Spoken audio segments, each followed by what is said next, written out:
সম্মেলন নয়, কালকে যেটা বলেছি আমি, ওটা বিজেপিতে কাট আপ করেছে। কালকে 152টার উপরে ভোট হয়েছে, তাই আমি বলেছি যে আমরা 130টা পাবো, আর বিজেপি পাবে 15 থেকে 20টা।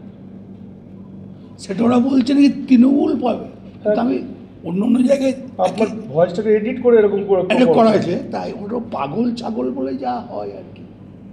কোনো আইডিয়া আছে? আমার বাবার জীবনে কোনোদিন আমি এই ভোট দেখিনি। 95, 97, 98% ভোট আমি জীবনে দেখিনি।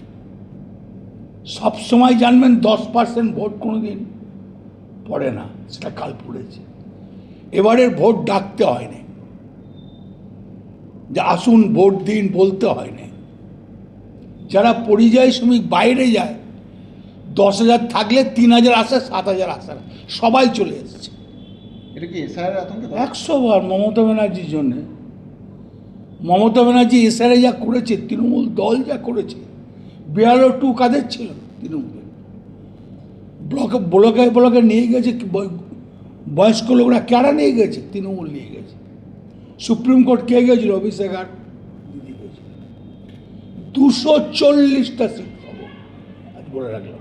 দাদা, যে বিষয়টা নিয়ে মূলত সাংবাদিক বৈঠক আমরা ছিলাম, আমি ছিলাম নিজে, সেটা হচ্ছে আপনি বলতে চেয়েছিলেন যে প্রথম দফার নির্বাচনে 152টার মধ্যে 130 তৃণমূল কংগ্রেস পাবে 140টা, না 130টা, 130টা, আর 12-15টা হয়তো বিজেপি পাবে। হ্যাঁ। আপনি ঠিক কি বলতে চেয়েছিলেন আরেকবার যদি আমি আবার বলছি যে তৃণমূল কংগ্রেস প্রথম দফার ভোটে আমরা 130টা পাবো,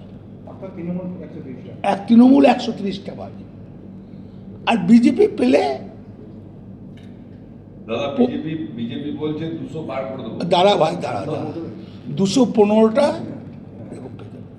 15 থেকে 20টা। দাদা, বিজেপি যে ঘৃণ্য একটা বিষয় সামনে তুলে ধরল, যে আপনি উল্টোটা বলছেন, এই বিষয়টা কি বলবেন? দেখুন, আমি তো ধরুন অনেক টিভির সামনে বলেছি, ওটা করে দিয়ে তো লাভ হবে না। আমার তো ভিডিওটা আছে, আমার কাছে তো ভিডিওটা আছে। সম্পূর্ণ ভিডিওটা তারা দেখায়নি। হ্যাঁ, আমার কাছে। হ্যাঁ, যারা দেখেছে এটা ইচ্ছা করে একটা প্রোপাগান্ডা তৈরি করেছে। দাদা, আপনাকে বলতে শোনা গেছে দিবা স্বপ্ন দেখা বন্ধ করুন, দিলীপ ঘোষকে বলেছে। কি স্বপ্ন দেখা বন্ধ করুন? দিলীপ ঘোষকে আমি বলেছি, দিলীপদা খুব ভালো বলে। দিলীপদা কালকে তাই বলে, যখন বলেছি, দিলীপদা স্বপ্ন দেখা হয়, সত্যি হয় না। স্বপ্ন দেখা সত্যি। বিজেপির যে অপপ্রচার, দাদা, এটাও তো একটা ইফেক্ট করবে। আবার বলছি ভাই, আজকে আবার বলছি, কেন বিজেপিকে বারবার আসতে হচ্ছে?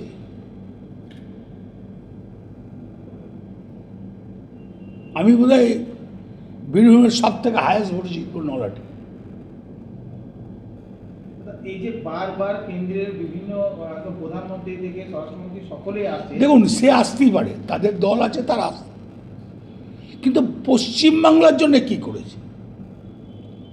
পশ্চিমবাংলার জন্য যা করেছে মমতা ব্যানার্জি করেছে। সাধারণ মানুষ, আচ্ছা, খেটে খাওয়া মানুষের জন্য কে চিন্তা ভাবনা করে? সেটা মমতা ব্যানার্জি করেছে। লক্ষ্মীর ভাণ্ডার মমতা ব্যানার্জি করেছে। বেকার ছেলে মেয়েদের জন্য মমতা ব্যানার্জি করেছে। অভিষেক যে কথাগুলো বলছে, একটা তো ভুল বলছে না, ঠিক কথা বলছে। দুটো ডাইস করে দেখ না। আমরা কি করেছি 11 সাল থেকে আজ পর্যন্ত, ওরা 14 সাল থেকে কি করেছে দেখা। দাদা, ওরা যেটা বিজেপি যেটা দাবি করছে, আপনারা দাবি করছেন যে বেশি ভোট পড়েছে, মানুষ হয়রানি হয়েছে, সেই ভোট তৃণমূলকে পড়বে। বিজেপি বলছে যে এই ভোট বিজেপিতে পড়বে। এটা কখনো? আচ্ছা, একটা কথা বলি তোমাকে, তোমার জানা নাই বোধহয়, কেন আমি ভোট করে আসছি গাইবাছুরের আমল থেকে, 77 সাল থেকে। ভোটের একটা অঙ্ক বোঝা যায়। এবারের মানুষের, আচ্ছা, স্কুল বাগান বলে একটা পাড়া আছে আমাদের, জানেন তো? আর মিশন কনভেন্ট বলে একটা পাড়া আছে। তো স্কুল বাগানে 68-70 বেশি কোনোদিন পোল হয় না, এবারে হয়েছে 92%। ওখানকার ভদ্রলোকরা বেরোয় না, বাইরে যারা চাকরি করে তারা আসে না। এবারে কানে এলো, বিজেপিকে ভোট দেওয়ার জন্য এলো। এসআরে যেন নামটা থাকে, আর এসআরে হাই রেটেরও বুঝেছে। কি কষ্ট পেতে হয়েছে। আর এসআরের পাশে গেছিল মমতা ব্যানার্জি, অভিষেক ব্যানার্জি আর তৃণমূল দল। এই এসআইআর হয়ে বিজেপির কি কাজ হলো? একেবারে খাল কেটে কুমির আনা হলো। এসআইআরটা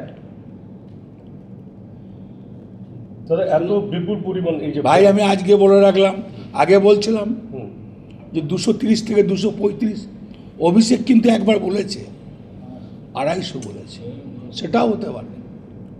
অভিষেক যেটা বলেছে সেটা ফেলে দেওয়ার নয়, 250টাও হতে পারে।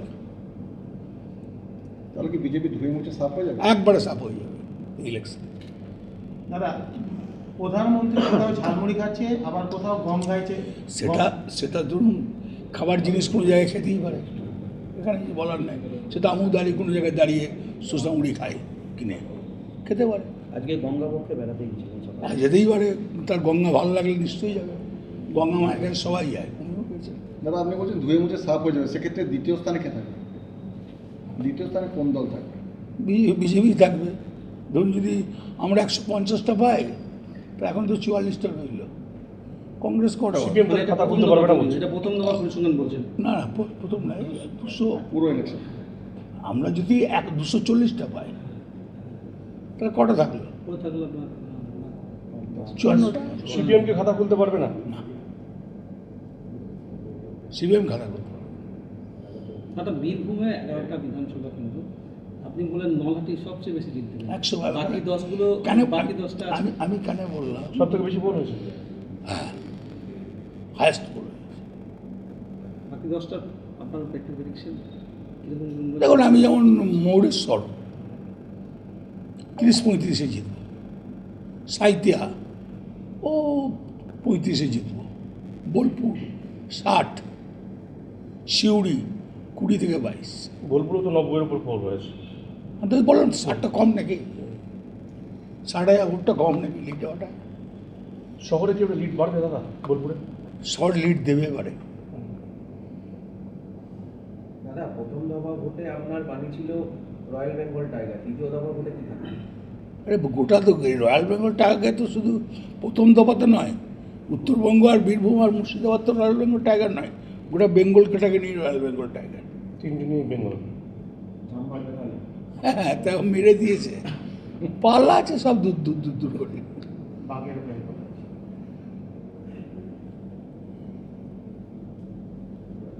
সব মিলিয়ে নির্বাচন নিয়ে কি বলবেন দাদা? কি নির্বাচন? পুরো নির্বাচন প্রক্রিয়াটা যেভাবে হলো কি বলবেন? এ তো নির্বাচন করলো ইলেকশন কমিশনার, তার থেকে হাইরানি হয়েছে মোটর সাইকেল বন্ধ। এবার ধর তোমার বউকে নিয়ে তুমি বাজারে যাবে, যেতে পারছো না।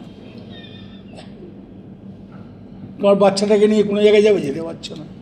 কিন্তু আমরা নিয়ম করি না, নির্বাচন কমিশন করেছে। এই হয়রানির জবাবে কি ব্যালট 100 বাংলা বটে, বাংলাকে অপমান করা যায় না।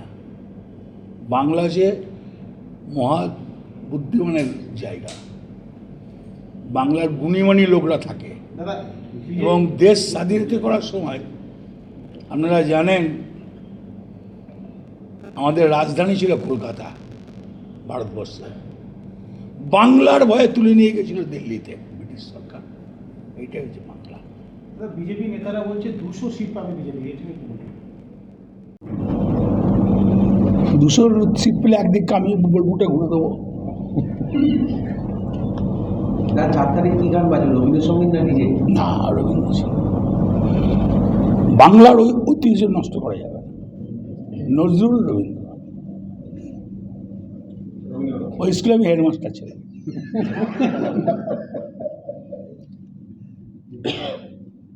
কিন্তু অভিষেক বন্দ্যোপাধ্যায় তো বলছিলেন, উনি তো বলছিলেন ইয়ে বাজবে, না, যেহেতু বাংলা একটা সংস্কৃতির জায়গা, শান্তিনিকেতন আছে, এখানে রবীন্দ্রনাথ আছে, রবীন্দ্রসঙ্গীতটা হলে ভালো হবে না? নজরুলের কিছু কবিতা বানলে ভালো হবে।